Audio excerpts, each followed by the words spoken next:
तो उसके चक्कर में उन्होंने 2 बार अपनी ITA जो है रिजेक्ट भी किए।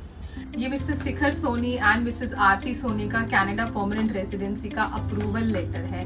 परमानेंट रेजिडेंसी वीजा का अप्रूवल क्लाइंट के लिए जितना इंपॉर्टेंट होता है उससे कहीं ज्यादा इंपॉर्टेंट होता है उस कंसल्टेंट के लिए जिसने महीनों महीने लगा के उस एप्लीकेशन के ऊपर मेहनत की है, स्टार्टिंग फ्रॉम WES जहाँ पे हमने ECA करवाया, उसके बाद EOI सबमिट किया, फिर ITA आया, ITA के बाद बहुत सारा डॉक्यूमेंटेशन, बहुत सारा पेपर वर्क, और फाइनली जब रिजल्ट आता है तो खुशी क्लाइंट को ही नहीं बल्कि उस कंसल्टेंट को भी होती है।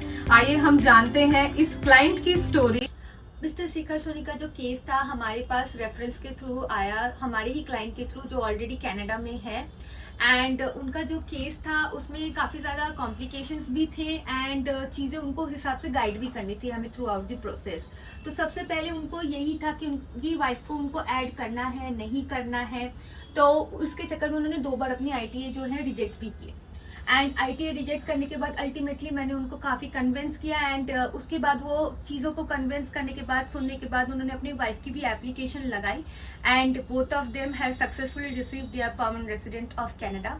एंड उनका जो प्रोफाइल था वो स्टोर मैनेजर का था, उसका नॉकपोर्ट भी उनका अच्छा था और उनके वर्किंग एक्सपीरियंस में भी जो डॉक्यूमेंट्स में इश्यूज आ रहे थे उनको भी हमने सॉर्ट आउट किए, ऑल्टरनेट ऑप्शंस बताए एंड सक्सेसफुली उनको PR मिलने के बाद अभी वो भी खुश है, मैं भी खुश हूँ। So that is our success story today.